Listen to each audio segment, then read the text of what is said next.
सहना भवतु सहनौ भुनक्तु सह वीर्यं करवावहै तेजस्विनावधीतमस्तु मा विद्विषावहै।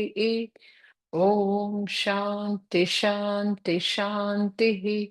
श्रुतिस्मृतिपुराणानाम् आलयं करुणालयं नमामि भगवत्पादं शङ्करं लोकशङ्करम्। शङ्करं शङ्कराचार्यं केशवं बादरायणं सूत्रभाष्यकृतौ वन्दे भगवन्तो पुनः पुनः। ईश्वरो गुरुरात्मेति मूर्तिभेदविभागिने व्योमवद्व्याप्तदेहाय दक्षिणामूर्तये नमः। ॐ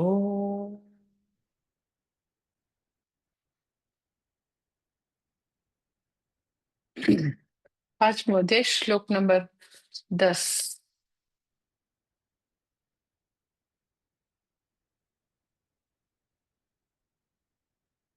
ब्रह्मण्याधाय कर्माणि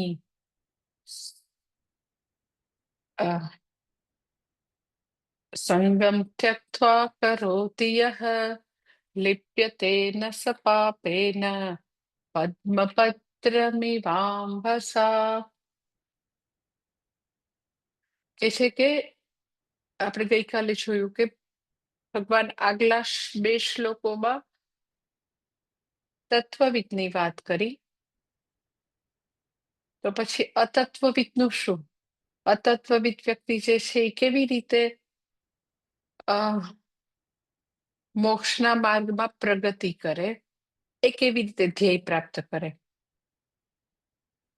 એટલે અહીંયા આગળ એના માટે કે છે કે હા, એ લોકો બી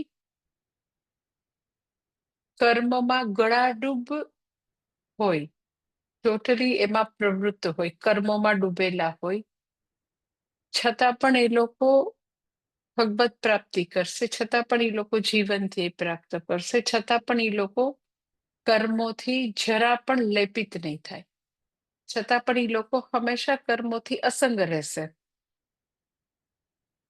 એટલે એ વસ્તુ અહીંયા સરસ રીતે બતાવે છે, કારણ કે લોકોને એવો ખ્યાલ હોય કે કર્મો છોડી દેવાથી મુક્તિ થશે, કર્મો બાંધનારા છે, કર્મો દુઃખનું કારણ છે. તો હવે એક્ઝેક્ટલી બતાવે છે કે વ્યક્તિ કર્મમાં પ્રવૃત્ત હોવા છતાં હંમેશા અસંગ કેવી રીતે છે. તો પહેલી વસ્તુ કે છે એ શું કરે છે, તો કે બ્રહ્મણી આધાય કર્માણી, પોતે પોતાના બધા જ કર્મો ઈશ્વરને અર્પણ કરે છે. મેં ગઈકાલે કીધું કે બ્રહ્મ શબ્દ જે છે જગત કારણ, બ્રહ્મ જગત કારણ ઈશ્વરના અર્થમાં છે, કે જે ઈશ્વર સર્વ પરિસ્થિતિઓ રૂપે છે, જે ઈશ્વર ધર્મ રૂપે છે, જે ઈશ્વર કર્તવ્ય કર્મ રૂપે છે. તો બ્રહ્મણી આધાય કર્માણી, બ્રહ્મમાં કર્મ મૂકવા એટલે આપણે સંવાદિતા ટકાવનારા કર્મો કરીએ, સંવાદિતાને તોડનારા ન બનીએ. સંવાદિતા કઈ છે, તો કે એક ધર્મની, સામાન્ય ધર્મની વેલ્યુઝની એક આખી એવી નિયતિ છે. ઈશ્વર ઈ રૂપે વિરસી રહ્યો છે, એટલે જ્યારે સાચું બોલીએ, મેન્યુપ્યુલેશન ન કરીએ, કોઈનું છીનવી ના લઈએ, લાંચ રૂશ્વત દઈએ કે લઈએ નહીં, બધા જ સામાન્ય ધર્મનું આપણે ચુસ્તપણે પાલન કરીએ. એનો અર્થ એમ કે સૃષ્ટિમાં જે સંવાદિતા ચાલી રહી છે એ આપણા થકી તો ન તૂટે. તમે એમ કેમ પણ કે અમે બધું ધર્મનું પાલન કર્યું એટલે બધા થોડા કરવાના, અમારા એકથી શું થવાનું? તો હવે વિષય એ નથી, વિષય એ છે કે આપણે આપણા અંતઃકરણની શુદ્ધિ માટે, આપણે પરમની પ્રાપ્તિ કરવી છે, એના માટે આપણે તો એવો નિશ્ચય કરશું કે આપણે તો જૂઠું નહીં બોલીએ, આપણે તો નેકીની રાહ પર ચાલશું, આપણે તો મેન્યુપ્યુલેશનના ધંધા નહીં કરીએ, ગોસિપ નહીં કરીએ, જેલસી નહીં કરીએ. આપણે તો સામાન્ય અને વિશેષ ધર્મો કયા, તો કે બધા કર્તવ્ય કર્મનું પાલન કરશું. જે બી કર્તવ્ય કર્મ હશે તો આપણે પાલન કરશું. તો સામાન્ય ધર્મો અને વિશેષ ધર્મો ખૂબ જ સારી રીતે નિષ્ઠાપૂર્વક નિભાવવા, અને નિભાવતી વખતે, કરતી વખતે એ હંમેશા એ અવેરનેસ હોય કે હું મારા કર્મો, સામાન્ય ધર્મના પાલનના કર્મો, સત્ય બોલું છું ત્યારે પણ, પછી મારી ફરજ બજાવું છું ત્યારે પણ, જ્યારે હું કરું છું તો ભગવાન મારા સ્વામી છે અને હું ભૃત્ય છું એ ભાવે હું કર્મ કરું. શા માટે આપણે આપણું જે કાંઈ કર્તવ્ય કર્મ છે એ બેસ્ટ રીતે કરવાનું છે? તો કે આપણે સમગ્ર સૃષ્ટિમાં ખાલી વિટનેસની જેમ બેઠા નથી રહેવાનું. આપણે અહીંયા આગળ તો કે કંઈક ને કંઈક આપણો ફાળો પણ નોંધાવાનો છે. એટલે આપણે પાર્ટિસિપેટ થવાનું છે. અહીંયા ખાલી જોયા નથી કરવાનું, ભાગ પણ લેવાનો છે. ભાગ કેવી રીતે લઈશું? તો કે આપણે કર્તવ્ય કર્મનું પાલન કરો એટલે આપણે ભાગ લીધો. આપણે હાર્મનીના કર્મો કરીએ એટલે ભાગ લીધો. આપણે આપણા ભાગે જે બી કોન્ટ્રીબ્યુટ કરવાનું આવે તો કોન્ટ્રીબ્યુટ કર્યા કરીએ, દેટ ઇઝ કોલ્ડ આપણે હાર્મની ટકાવવાના કર્મો કર્યા. એટલે બ્રહ્મણી આધાય કર્મણી આનંદ. પછી બીજું કે છે સંગમ ત્યક્ત્વા, કે વ્યક્તિ જે છે એ બ્રહ્મમાં, ઈશ્વરમાં કર્મો ભૃત્યવત મૂકે છે, કે સ્વામીની સેવા કરવા માટે, પોતાના માલિકની, પોતાના ભગવાનની સેવા કરવા માટે, પ્રસન્ન કરવા માટે ઈશ્વર પ્રીત્યર્થે કર્મો કરે છે. સાથે સાથે બીજું કે છે સંગમ ત્યક્ત્વા, કે સંગનો ત્યાગ કરીને કર્મો કરે છે.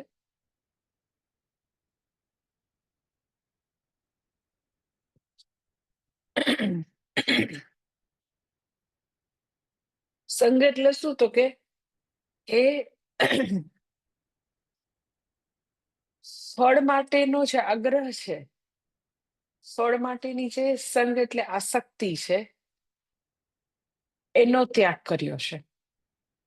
ફળ તો મેં તમને કીધું કે વ્યક્તિ કર્મ કરે તો કર્મ નામના સિક્કાની બીજી બાજુ કર્મફળ છે.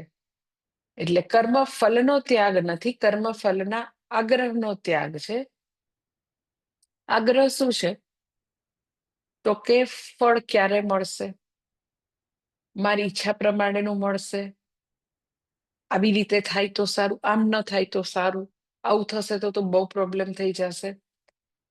એટલે જે ફળ માટેની એન્ઝાઇટી જે છે, રિઝલ્ટ માટેનું સતત એને એવું થાય કે આમ તો થવું જ જોઈએ, તો એનો ત્યાગ કરવો, દેટ ઇઝ કોલ્ડ સંગનો ત્યાગ. કારણ કે એ વ્યક્તિ ઈશ્વર પ્રીત્યર્થે કર્મ કરી રહી છે અને ફળ માટેની એને ચિંતા નથી. એ નિષ્ઠાથી કર્મો કરે છે. કર્મફળ જે લખાયેલું છે એ આવશે, એને ખબર છે. એટલે એની કોઈની એન્ઝાઇટી નથી. એને એને કઈ જોઈતું હોય, સંગનો ત્યાગ કર્યો છે, કર્મફળના આગ્રહનો, સંગનો ત્યાગ એટલે આગ્રહનો ત્યાગ. એને કઈ જોઈતું હોય તો એક જ વસ્તુ જોઈ છે, ધેટ ઇઝ ઈશ્વર અનુગ્રહ. કે હું આ કર્મ કરું, હું જ્યાં બી કોન્ટ્રીબ્યુટ કરવાનું હોય કરું, હું એથિકલ લાઈફનો કદી પણ ત્યાગ ન કરું, તો એ બધા પછી મને જોઈએ છે શું? તો કે ઈશ્વર અનુગ્રહ. એટલે ખરેખર લાઈફમાં કઈ ખૂટતું હોય તો એ જ છે કે આપણા ઉપર ભગવાનની કૃપા ખૂટે છે. એટલે જે કાંઈ ખરેખર એકત્ર કરવાની કોઈ વસ્તુ હોય તો એ ઈશ્વર અનુગ્રહ છે. જીવન આખું સંચય કરવાની કોઈ વસ્તુ હોય તો ભગવાનનો અનુગ્રહ. એટલે આ વ્યક્તિને દરેક કર્મને અંતે એવી ભાવના છે કે ભગવાન, તારો અનુગ્રહ હંમેશા મારી ઉપર વરસતો રહે, તારી કૃપા રહે. હંમેશા એ કૃપા દ્રષ્ટિ જો ભગવાનની આપણી ઉપર હશે તો આપણે જે બી મોક્ષ માર્ગમાં આગળ વધવું છે, અંતઃકરણ શુદ્ધિ જોઈએ છે, એના માટેનું ક્વોલિફિકેશન જોઈએ છે, બધું ભગવાન પ્રોવાઈડ કરતો રહેશે. એટલે હંમેશા એનું કે સાધક તરીકેની સાધના એ છે, ખરેખર તમે પૂછો તો કે ટીપે ટીપે ઈશ્વર અનુગ્રહ જે છે એનો સંચય કરવાનો છે. એમ કે એનો આપણને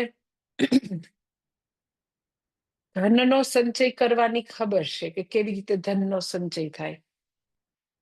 અને લગભગ એમ નોઈંગલી અનનોઈંગલી આખી લાઈફ લગભગ બધા લોકોની એમાં જ થાય કે ધનનો સંચય ટીપે ટીપે સરોવર ભરાય કેવી રીતે કરવું.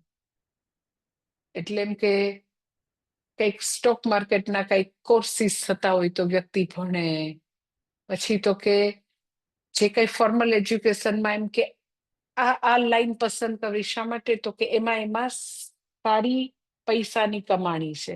સીએ બનો તો સારું છે, ડોક્ટર બનો તો સારું છે, પછી આવા પ્રકારના બિઝનેસ કરો તો સારું છે. એટલે વ્યક્તિ સમજણી થાય ત્યારથી લગભગ જીવે ત્યાં સુધી ધન સંચયની બધાને ખબર છે કે જરા પણ આપણો ધન છે એનો ત્યાગ નહીં કરવાનો અને હંમેશા તો કે ભેગું જ કરી રાખવાનું. તો સંચય ખબર પડે છે ધનનો. તો ખરેખર તમે પૂછો તો સંચય કઈ કોઈ વસ્તુનો કરવાનો છે તો એ એક જ છે, ધેટ ઇઝ ઈશ્વર અનુગ્રહનો. ભગવાનની કૃપા જે છે એ એવી રીતે થોડી થોડી થોડી થોડી કરીને વ્યક્તિએ ભેગી કરવી જોઈએ. હવે સવાલ એ થાય કે ભગવાન ઈશ્વર જે છે અનુગ્રહ આવી રીતે આમાં પ્રસાદની જેમ બાંટવા જાય છે? તો ના, ઈશ્વર અનુગ્રહ જે છે એવું તમે કહી શકો કે એ આપણું કર્મફળ છે. કેવા પ્રકારનું કર્મફળ? તો કે જ્યારે તમે નિષ્કામ કર્મો કરો, સંગનો ત્યાગ કરીને કર્મ કરો. નિષ્કામ કર્મ એટલે મને આ કર્મમાંથી કોઈ ફળની ઈચ્છા નથી. કે હું જ્યારે સપોઝ એમ કે વ્યક્તિ જે છે એ માતા પિતાની સેવા કરે છે, એના ભાગે આવી છે, ઘરમાં 2-3 સિબલિંગ્સ છે, પણ એ વ્યક્તિના ભાગે માતા પિતાની સેવા આવી છે. તો એ જયારે સેવા કરે છે માતા પિતાની તો એનું કર્તવ્ય કર્મ છે, બરાબર? તો એને એવું થાય કે બસ આ હું કરું ને એટલે ભગવાન પછી તારે છે ને મને આ ટેન્ડર છે ને આ 50 લાખનું અરે 50 કરોડનું ઈ તારે મારું ટેન્ડર પાસ કરાવી દેવાનું, કારણ કે હું મારા મા બાપની કેવી સેવા કરું છું. તો જ્યારે વ્યક્તિ કર્તવ્ય કર્મ કરે છે તો એવી કોઈ અપેક્ષા રાખતો નથી. એને એક જ અપેક્ષા છે કર્તવ્ય કર્મ વખતે કે કેમે કરીને મારું અંતઃકરણ શુદ્ધ થાય અને મને ઈશ્વરનો અનુગ્રહ પ્રાપ્ત થાય. એટલે ઈશ્વર અનુગ્રહ પ્રાપ્ત કરવા માટે વ્યક્તિએ નિષ્કામ કર્મ કરવા પડે. પોતાના એમાંથી એને કઈ નથી જોઈતું એવા સેવાના કર્મ કરવા પડે, પુણ્યના કર્મ કરવા પડે, દાન કરવું પડે, પ્રાર્થના કરવી પડે, સેવા કરવી પડે.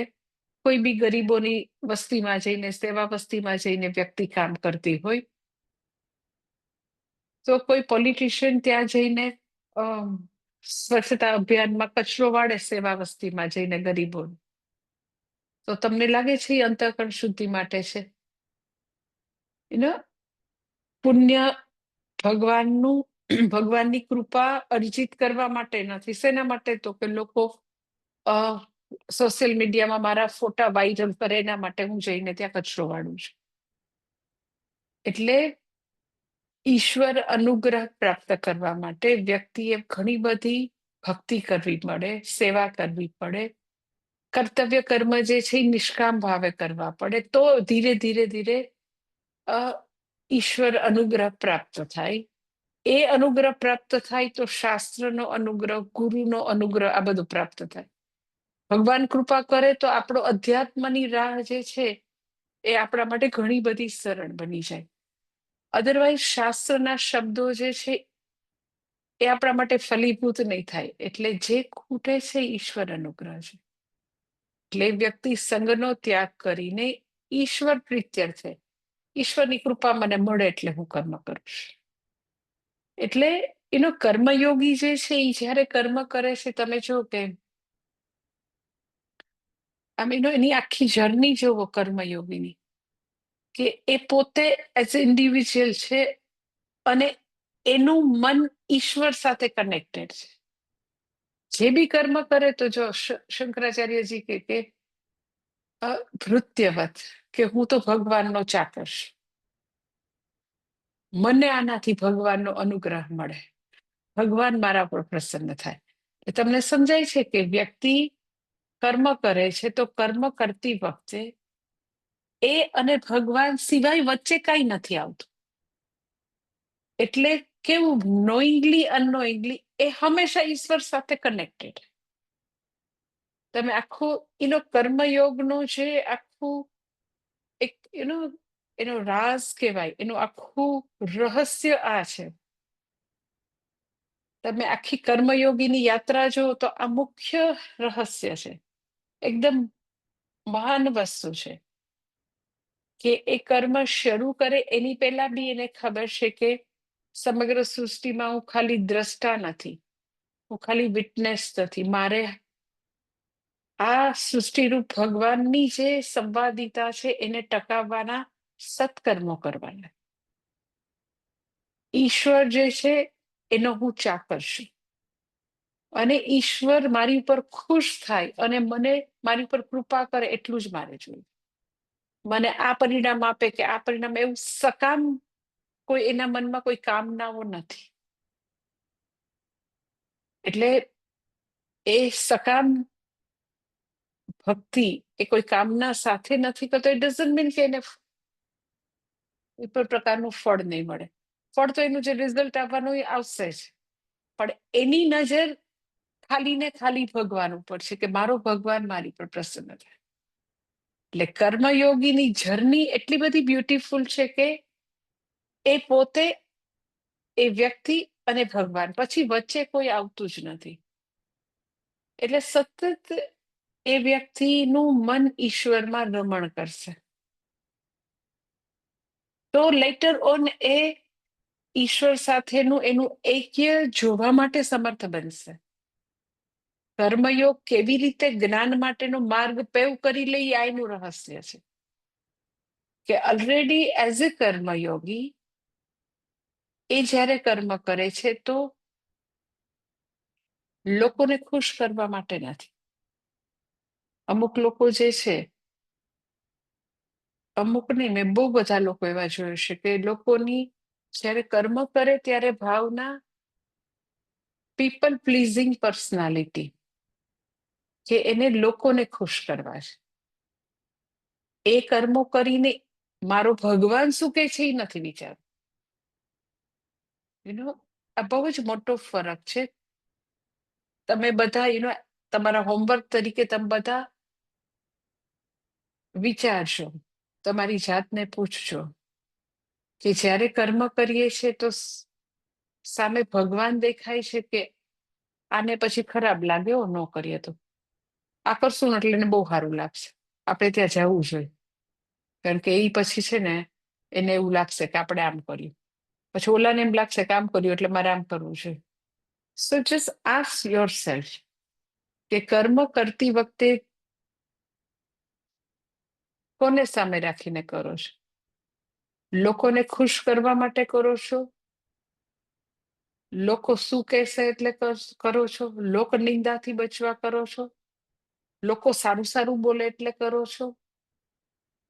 એટલે લોકો છે એ લોકોમાં કોઈ બી લિસ્ટ આવે, કે ઈ દેરાણી આવે ને જેઠાણી આવે ને ઓફિસનો બોસ બી આવે ને કલીગ્સ બી આવે ને નેબર બી આવે ને ફ્રેન્ડ બી આવે ને સિબ્લિંગ્સ બી આવે, કોઈ બી લોકોમાં કોઈ બી હોઈ શકે. તો મેં આવું જોયું છે. હું ખોટી બી હોઈ શકું, પણ લગભગ લોકોનું કર્મ કરવા પાછળનું જે પ્રેરક બળ છે એ લગભગ આવું જોઈએ. એમ કહું ને કે ત્યાં છેક લગ્નમાં જવાની શું જરૂર છે?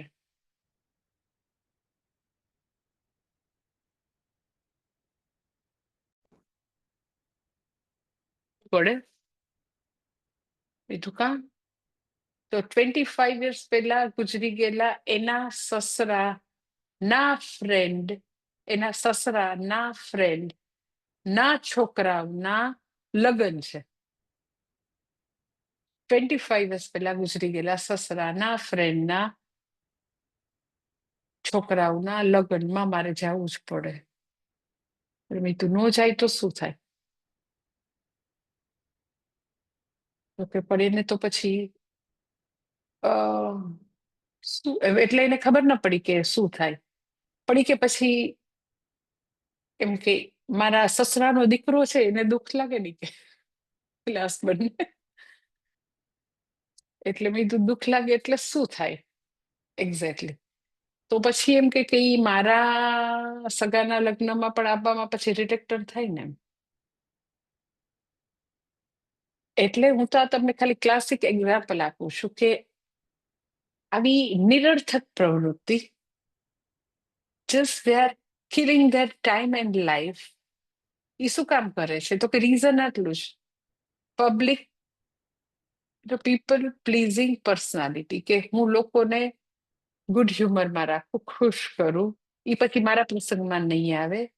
તમે જો સપોઝ એ તમારા પ્રસંગમાં ના આવે, તમારી દીકરીના કે દીકરાના, તો તમને લાગે છે કે તમારા દીકરા ને દીકરી અહીંયા બરોડા આશ્રમમાં આવીને એટલે બ્રહ્મચારી ને સંન્યાસી થઈ જશે? ઈ મારા દાદાના ફ્રેન્ડનો દીકરો લગ્નમાં નો આવ્યો એટલે હવે પતી ગયું, ભગવા ધારણ કરી લઈશું, આશ્રમમાં વયો જાય, એવું કહેશે નહીં તો? જેને શુદ્ધ ગુજરાતીમાં કહીએ તો પૈણ ચડ્યું હોય, કોઈના કહેવાથી રોકવાના છે તો લગ્ન કરવાના જ છે ને. એને મારું કહેવાનું તાત્પર્ય છે કે મોટે ભાગે મેં આવું નોંધ્યું છે કે લોકોને કર્મ કરવાનું પ્રેરક બળ ઈશ્વર નથી, ભગવાન નથી. એ લોકો આમ કહેશે એટલે મારે આમ કરવું પડે. એટલે આખી કર્મયોગીની જર્ની જ જુદી છે. એટલે મેં ત્યારે એને એટલું જ કીધું કે તમે તમારી જાતને પૂછો કે જે લોકો ભક્તિ કરતા હોય ને, તો તમે ખરેખર તમારી જાતને પૂછો કે આ સંજોગોમાં શું યોગ્ય છે, શું કરવું જોઈએ. If you just sit and just આંખો બંધ કરીને લોકોને ડિલીટ કરો કે ઈ શું કહેશે ને એને આમ થાય, નો, એક્ઝેક્ટલી શું કરવું જોઈએ. મેં તો કોઈ ખૂબ જ માંદું હોય તો જવું જ જોઈએ, કોઈનું ડેથ થયું તો જવું જ જોઈએ, કોઈ હોસ્પિટલાઇઝ છે તો 1 દિવસ નહીં 10 દિવસ જવાય ત્યાં. જો એને કોઈ ટિફિન આપનારું ન હોય, એની કોઈ ચાકરી કરનારું ન હોય, તો આપણે ત્યાં હોસ્પિટલમાં બિછાનામાં બેસી અને એની પાસે પાઠ બી કરાય, ભાગવત બી વચાય, બધું કરાય. પણ તમે તમારી જાતને પૂછો ને કે તમારે લોકોને ખુશ કરવા છે કે ભગવાનને. એ બહુ સારું હોમવર્ક છે બધા લોકો જો કરે તો, કે આપણા તમે 100 તમારા કર્મો રોજના લ્યો ને, તો 100 માંથી 99 કર્મ ખાલી લોકો શું કહેશે, લોકોને ખુશ કરવાનું. ઇટ ડઝન્ટ મીન કે આઈ ડોન્ટ કેર, નો. જ્યારે તમે એવું વિચારો કે ભગવાન મને આ સંજોગોમાં શું કે, હું શું કરું તો મારો ભગવાન મારા ઉપર પ્રસન્ન થાય, તો હું જૂઠું બોલું, હું મારું કર્તવ્ય કર્મ ન કરું, કરવાની વસ્તુ ન કરું, તો ભગવાન મારા ઉપર પ્રસન્ન થાય. એટલે exactly what is to be done, કરવાનું છે એ કરતા રહીએ. લોકોનું તો એવું છે, કુછ તો લોગ કહેંગે, લોકો તો કંઈક ને કંઈક કહેવાના છે. તમને શું લાગે છે કે આ સંજોગોમાં શું કરવું છું, મારો ભગવાન આ સંજોગોમાં મને શું કહે છે કરવાનું. તો એ જે બધી ગડમથલ છે, લોકોની ગડમથલ કાઢો તો તમને ઈશ્વર સાથે નાતો જોડી શકશો. ઓનેસ્ટલી અત્યારે બધા લોકો શું કહે છે એમાં બધા લોકો ઉલझેલા છે. ભગવાન તો શોધ્યો બી નથી મળતો. એવરી ટાઈમ કોઈક ને કોઈકને ખુશ કરવા છે. અંડરનીથ એમ જ હોય. મેં પેલા બેનને પૂછ્યું કે તમારા 25 યર્સ પહેલા ગુજરી ગયેલા સસરાના ફ્રેન્ડના છોકરાના લગ્નમાં ન જાય તો થાય શું? કોણ તમને ફાંસીના માટે લટકાવી દે? શું થાય? તો છેલ્લે શું આવ્યું? હસબન્ડને ન ગમે આટલું જ આવ્યું ને. So you want to please somebody. જ્યારે ઈ બધું ડિલીટ થાય ને you want to please only ભગવાન, ત્યારે કર્મ કરતી વખતે હું અને ભગવાન બે જ છીએ પછી. એટલે ધેટ ઇઝ કોલ્ડ ઇમોટિવ પર્સન છે. ઈ વિવેક અથવા તો કોગ્નિટિવ ની અંદર મર્જ થયો. આ તો બધું અનનેસેસરી ઇમોશનલ લેવલે વિવેકની સાઈન વગર, વિવેક વિચારની સાઈન વગર મારા હસબન્ડને ન ગમે એટલે હું આ કરું છું, મારી દીકરીને ન ગમે એટલે હું પણ તને ભાન નથી પડતી, તારો વિવેક ક્યાં જાય છે? શું કરવાનું છે એ કરું. એને ગમે ન ગમે એમાં ખેંચાવું, ધેટ ઇઝ કોલ્ડ કે તમે લાગણીઓમાં ખેંચાવ છો બુદ્ધિને, તો કે બુદ્ધિનું દેવાળું ફૂક્યું છે. ઓનેસ્ટલી બુદ્ધિનું દેવાળું કહેવાય. યુક્ત વ્યક્તિ કોણ છે? તો કે બુદ્ધિ અને લાગણી બંને એકમેકમાં મર્જ થાય. એક પણ એવી ઇમોશન્સ, એક પણ એવા કર્મ, એક પણ એવો વિચાર, એક પણ એવી અભિવ્યક્તિ, એક પણ એવી નથી કે જેની અંદર વિવેક એની સિગ્નેચર ન કરે, બુદ્ધિ સિગ્નેચર ન કરે. દરેકે દરેક કર્મ તો કે વિવેકપૂર્ણ હોય, વિચારપૂર્વક હોય. અત્યારે વિચાર છે જ ને, એક જ વિચાર, પછી તો આને ખોટું લાગશે, આને ખરું લાગશે, પછી હસબન્ડ નામ લાગશે, પછી દીકરી નામ લાગશે, ઓલ ધ ટાઈમ. તો જ્યાં સુધી એવી બધી યુ કેન સે આસક્તિ, ઓવર અટેચમેન્ટ, નોન થિંકિંગ, એવી બધી વસ્તુ છે, તો કર્મયોગી ક્યાંથી બની શકાય? કર્મયોગીની યાત્રામાં તો પોતે અને ભગવાન બીજું કોઈ છે જ નહીં. અત્યારે ખાલી કર્મયોગ સાંભળવો ગમે છે, જીવવાનું તો હજી શરૂ જ નથી થયું. જેનું કર્મયોગ જીવવાનું શરૂ થાય એના જીવનમાં એ અને ભગવાન બે જ હોય. અને બધાને આઈ ટેલ યુ, ને બધાને ખબર છે કે what is proper in this situation, what is to be done, શું કરવું જોઈએ બધાને બધી ખબર છે. પરંતુ મેં તમને કીધું ને કે બધાને ખુશ કરી દેવા છે, તો બધાને બી ખુશ કરવા અને ઈશ્વર અનુગ્રહ બી પ્રાપ્ત કરો, બે સાથે નહીં થાય. હા, ઈશ્વર અનુગ્રહ જે છે એ ત્યારે થશે કે એ એ સંજોગોમાં જે પ્રોપર છે એ કરીએ, કરવાનું છે એ કરીએ. તમે એમ કહો પણ પછી મારી દીકરીને તો બહુ રડવું આવે, બરાબર છે, રડવું આવે તો આવે.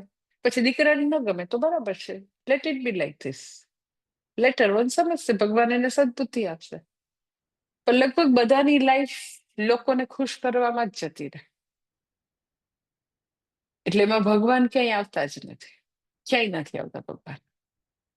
સો એ આખી એક જુદું you can say quantum jump છે કે એ બધી જે સંસારના તાણાવાળા છે એમાંથી વ્યક્તિ વિવેક બુદ્ધિપૂર્વક પોતે હવે જીવન જીવે, એમાંથી ઉપર ઉઠે કે બરાબર છે, એ ન બી ગમે એને, બધું બધાને ગમે એવી લાઈફ હોતી બી નથી. અત્યારે નહીં સમજે તો પછી સમજશે.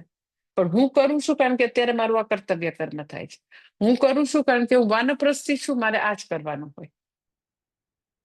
યુ વાનપ્રસ્થીના આખા ધર્મો જુદા છે કે મારે આ જ કરવાનું. એને નથી સમજાતું તો બે માળાઓ બધા કરીશ કે ભગવાન એને સમજણ આપશે. ઇટ ડઝન્ટ મીન કે વાનપ્રસ્થીના ધર્મો મૂકી અને વ્યક્તિ જે છે એ જે કઈ ઉપભોગ છે કે જે કઈ એવી એક્સ્ટ્રોવર્ટ કે જે બધી જિંદગી છે એમાં પાછા ડૂબી જાય.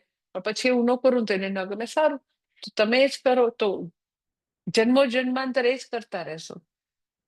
So it is very big thing કે હું મારા ભગવાનને સામે રાખીને જીવન જીવ, નહીં કે મારા છોકરાને, નહીં કે મારી પુત્ર વધુને, નહીં કે સ્પાઉસને, ઈશ્વરને સામે રાખીને. સો એની ઇન્ડિવિજ્યુઅલ એવી જર્ની છે કે હું અને મારું ભગવાન, બીજું એમાં કોઈ આવતું જ નથી. એટલે ધેટ ઇઝ કોલ કે વ્યક્તિ જે છે ઈશ્વર અનુગ્રહ આવી રીતે ટીપે ટીપે સંચય કરે છે. કારણ કે ખરેખર આપણને અધ્યાત્મના માર્ગમાં એક અનુગ્રહ જ ખૂટે છે ને, આવી રીતે પ્રાપ્ત કરવો પડે.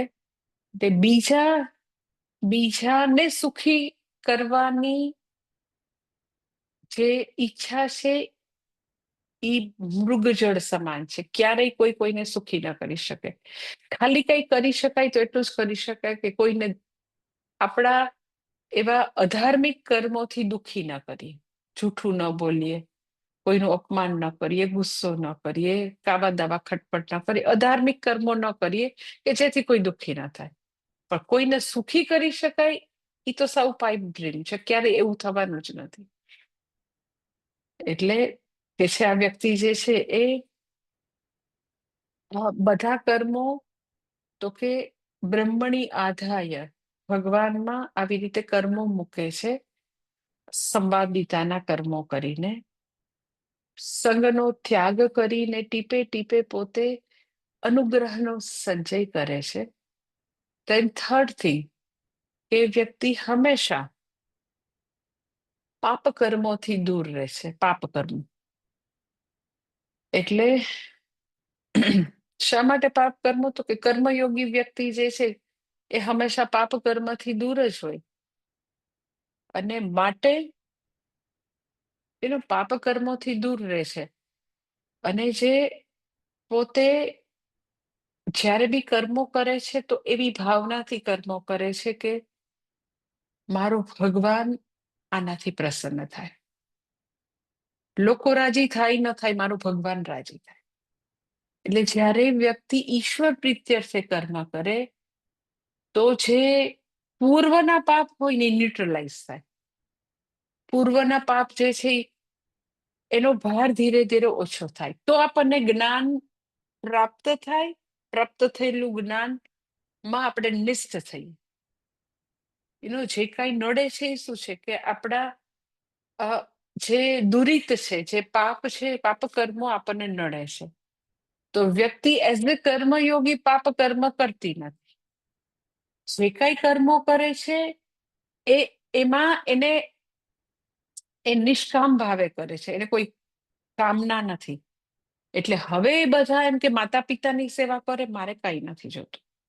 ભગવાન બસ મને અંતઃકરણ શુદ્ધિ જોઈએ છે. તો પૂર્વકૃત પાપ જે છે એ આવી રીતે વ્યક્તિ પોતે નિષ્કામ ભાવે કર્મ કરે તો પૂર્વકૃત પાપ જે છે એ ન્યુટ્રલાઇઝ થશે. પાપ કર્મો કરતી નથી.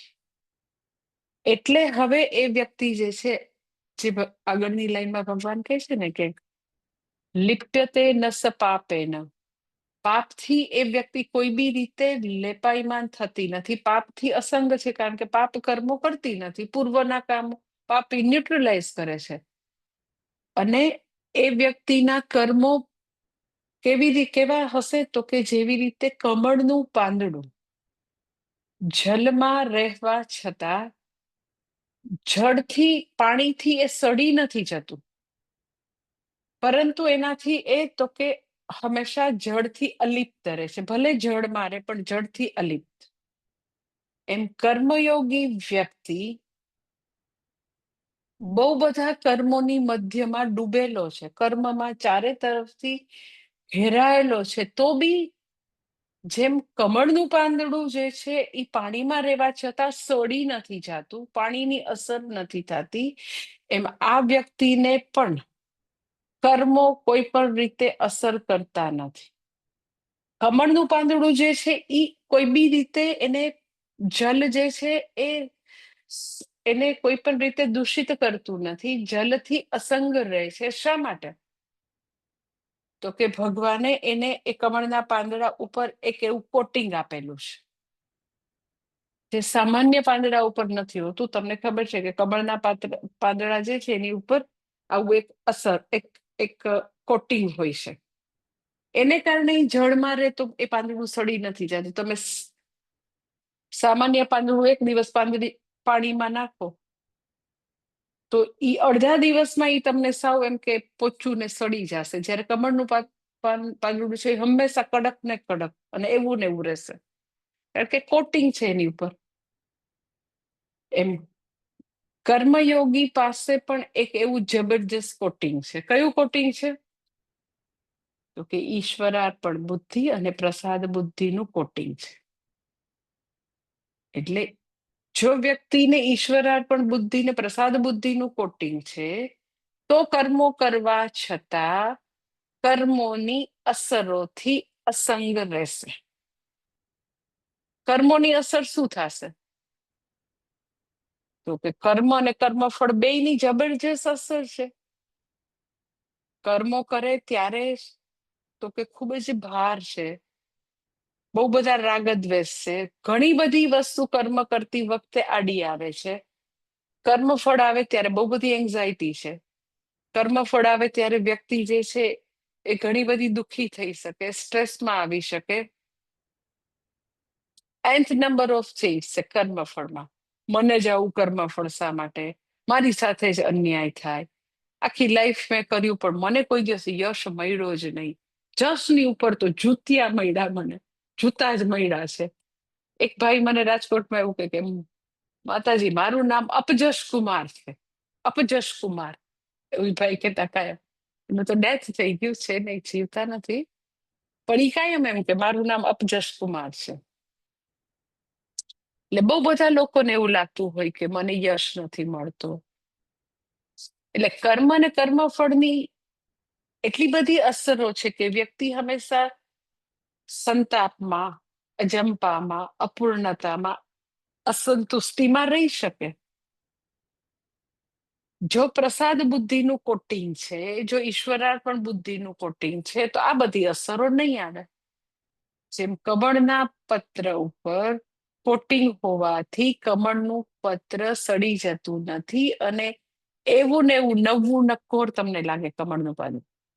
એવી જ રીતે આ વ્યક્તિ જે છે, કર્મયોગી વ્યક્તિ, એ આવું સરસ મજાનું ઈશ્વરાર્પણ બુદ્ધિ, પ્રસાદ બુદ્ધિનું કોટિંગ કર્યું છે. શા માટેનો?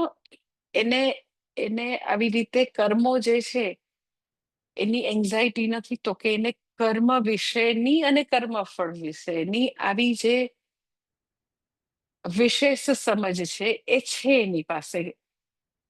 કર્મયોગ ભણીને એને ખાલી આમ મૂકી નથી દીધું. એનો કર્મ કરતી વખતેની જે એન્ઝાયટી છે ને, એમાંથી મુક્ત થવા માટે સતત આપણે આપણી જાતને કહેવું પડે. એનો કર્મોમાં ગળાડૂબ હોય છતાં તમે રિલેક્સ કેવી રીતે રહી શકો? કર્મોથી મુક્તિ કેવી રીતે થાય? કર્મોથી મુક્તિ એવું નથી કે કઈ ભાગી જાવું ઓર કર્મો ન કરવા. કર્મોથી મુક્તિ આટલી જ છે કે કર્મોમાં ડૂબેલા છતાં કર્મોથી થતા દુઃખથી મુક્તિ. કેવી રીતે છે? તો કે જયારે કર્મ કરે ત્યારે રિલેક્સ છે. શું છે? તો કે મનુષ્ય તરીકે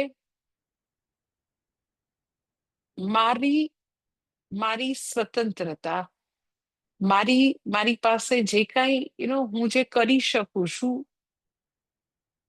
મારું જ્યુરિસ્ડિક્શન કર્મ કરવા સુધી છે. તો કર્મ જે છે એ મારાથી થાય, હું બેસ્ટ કરી લઉં.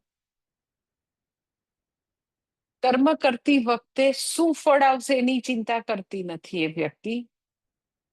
કારણ કે આટલું જ છે કે હું કર્મ હેતુ, ભગવાન કર્મ ફલ હેતુ. એટલે એને કર્મયોગ ભણી અને કર્મયોગને ઊંચો નથી મૂક્યો. રોજે રોજ કર્મયોગને લાઈફમાં લાવે છે. કર્મ કરે ત્યારે સંપૂર્ણપણે કર્મમાં આમ ટોટલી ડૂબી જાય કે હું કર્મ હેતુ છું, સરસ કર્મ કરી શકું, બેસ્ટ રીતે કરી શકું. મારી અંદર ભરપૂર એટલે ભરપૂર પોટેન્શિયલ છે, એ બધા પોટેન્શિયલને હું બહાર લાવીને સારામાં સારી રીતે કર્મ કરું. એટલે કર્મ કરતી વખતે ફળ કેવું આવશે એની એન્ઝાયટી નથી ને. પછી તો આમ થશે, પછી તો ઓલાને ખરાબ લાગશે, પછી તો હું આમ કરીશ તો આમ નહીં થાય. કર્મ કરતી વખતે એવી એવી nth નંબર ઓફ એન્ઝાયટી હશે, ચિંતા હશે, આશંકાઓ હશે, ઘણું બધું હોય, નેગેટિવિટી કેટલું હોય. રોજે રોજ મારી સામે કર્મ કરતી વખતે જે લોકો રિલેક્ટન્ટ હોય, જે એન્ઝાયટી છે, રોજે રોજ મારે તો મારી સામે આવતા હોય લોકોના એવા કેસ. પણ એનું ખાલી આટલું જ કે હું કર્મ હેતુ છું, મારાથી થાય હું બેસ્ટ કરીશ, એવું જયારે વ્યક્તિ પાસે હોય. કારણ કે ભગવાને મને કર્મ કરવાની પ્રચંડ શક્તિ આપેલી છે.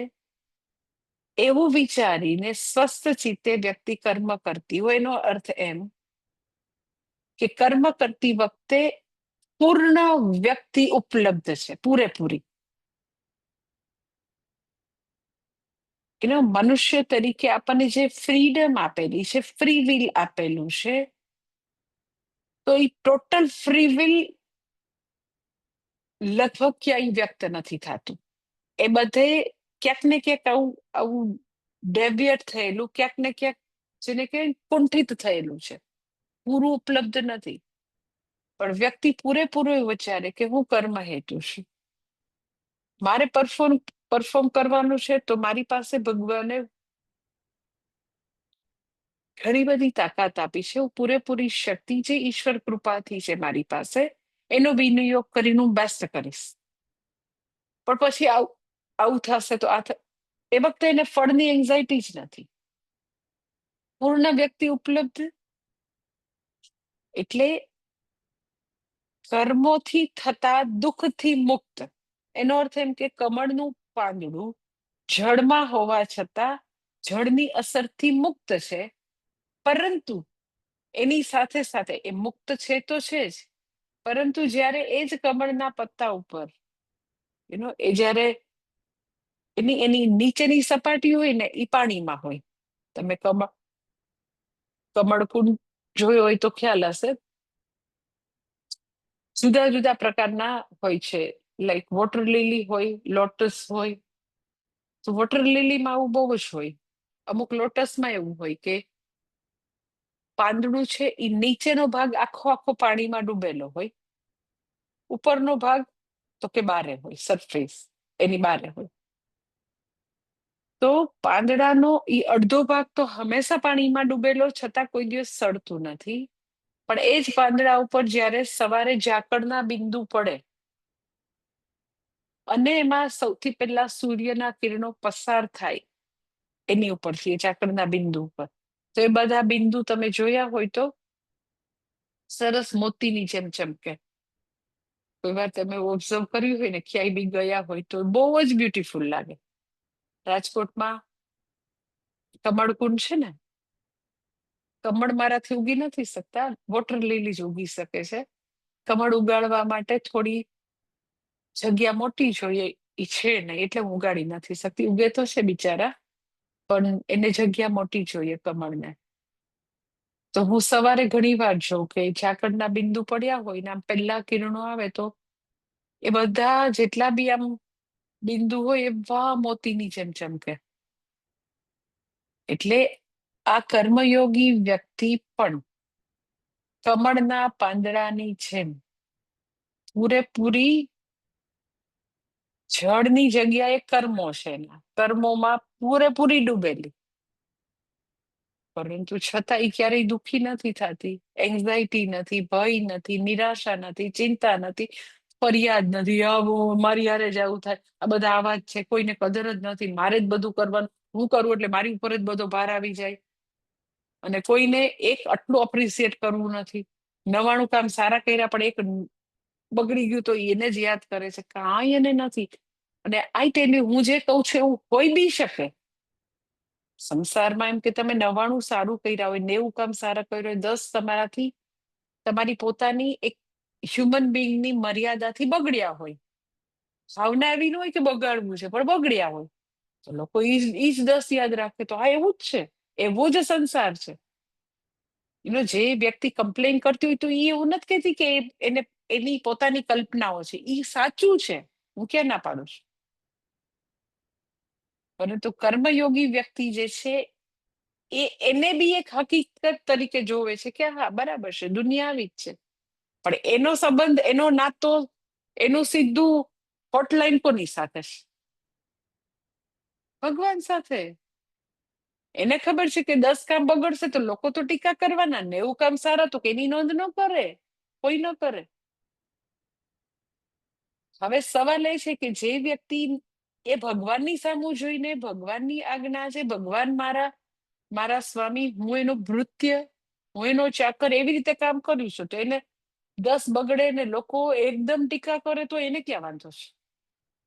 ધેટ ઇઝ કોલ કે કમળનું પાંદડું જેમ કોઈ પણ રીતે સડી નથી જતું, પાણીથી અસરગ્રસ્ત નથી થતું, પાણીથી અસંગ રહે છે, એમ આ બી કર્મોથી આવતી જે આવી વિપરીત અસરો છે, કર્મ અને કર્મફળ બેયમાં વિપરીત અસરો આવવાની છે. લોકો કહેવાના છે. ગમે એટલું તમે સારું કામ કરો તો બી લોકો કે ને કેશ. પણ આપણને એનાથી દુઃખ કે એન્ઝાયટી કરતી વખતે એન્ઝાયટી, પછીથી દુઃખ ને નિરાશા એટલે નથી થતું કારણ કે આપણે એની સામે જોઈને ક્યાં કામ કર્યું છે.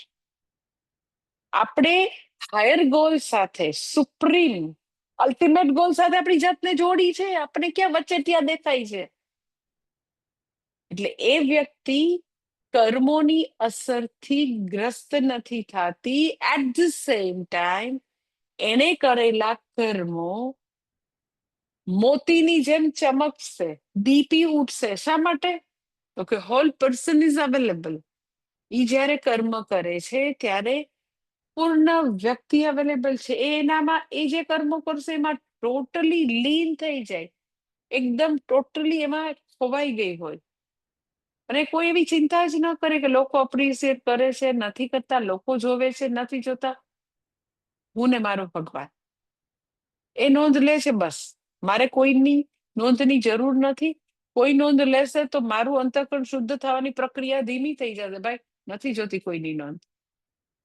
સો કેવી સરસ એની જર્ની છે કે એના કર્મો થી ઈ કદી બંધાશે નહીં. ઇન અધર વર્ડ, ઈ દુઃખી નહીં થાય, પરંતુ એના કર્મો આવી રીતે દીપી ઉઠશે. એકદમ એવા એના કર્મો સુંદર હશે, કારણ કે એવી કર્મયોગી વ્યક્તિ જે સાચું ખરેખર કર્મયોગનું જીવન જીવે છે, એ વ્યક્તિ જ કર્મ કરતી વખતે પૂર્ણ રીતે હોલ પર્સન ઇઝ અવેલેબલ.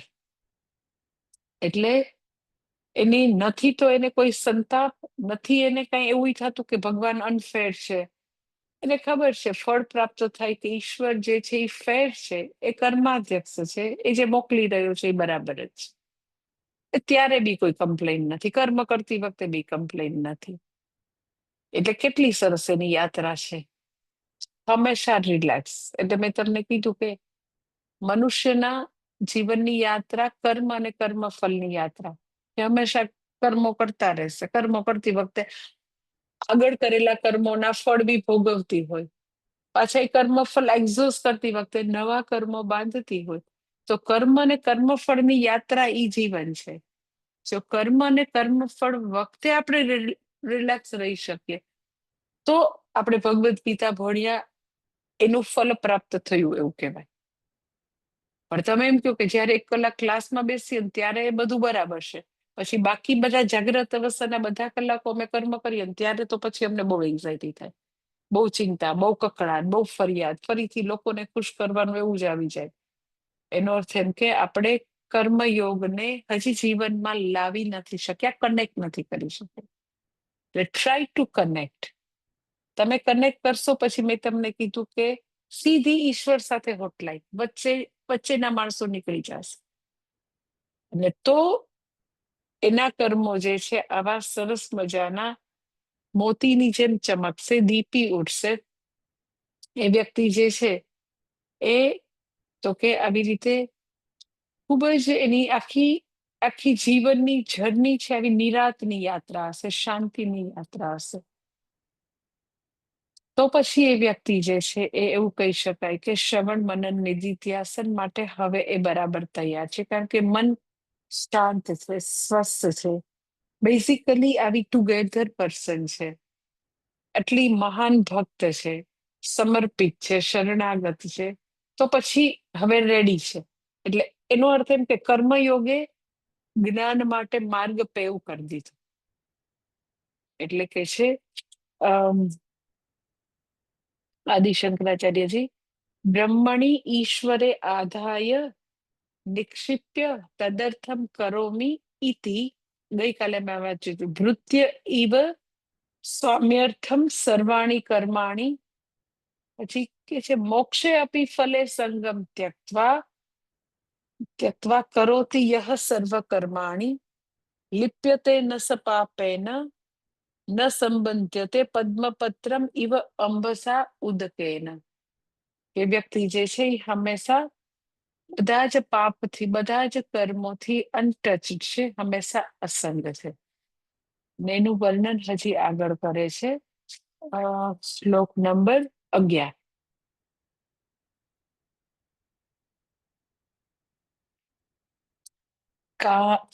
કાયેન મનસા બુદ્ધ્યા કેવલૈરિન્દ્રિયૈરપી યોગિનઃ કર્મ કુર્વન્તિ સંગમ ત્યક્ત્વાત્મશુદ્ધયે. એ જ વ્યક્તિનું આગળ વર્ણન કરે છે. સંગતિ ભાષ્ય પેલા જોઈ લઈએ.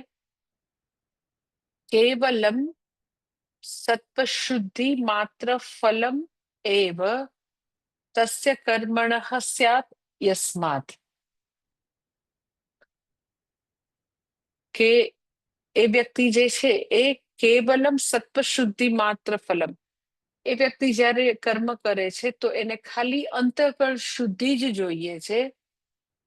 બીજા કોઈ ફળમાં એને કોઈ કામનાથી પ્રેરિત કે બીજા કોઈ એને ઈચ્છા જે છે એનાથી પરિપૂર્ણ કરવી એવી કોઈ ગણતરી નથી. એટલે કે છે કાયેન મનસા બુદ્ધ્યા કેવલેન્દ્રિયેપી યોગિનઃ કર્મ કુર્વન્તિ સંગમ ત્યક્ત્વા આત્મશુદ્ધયે.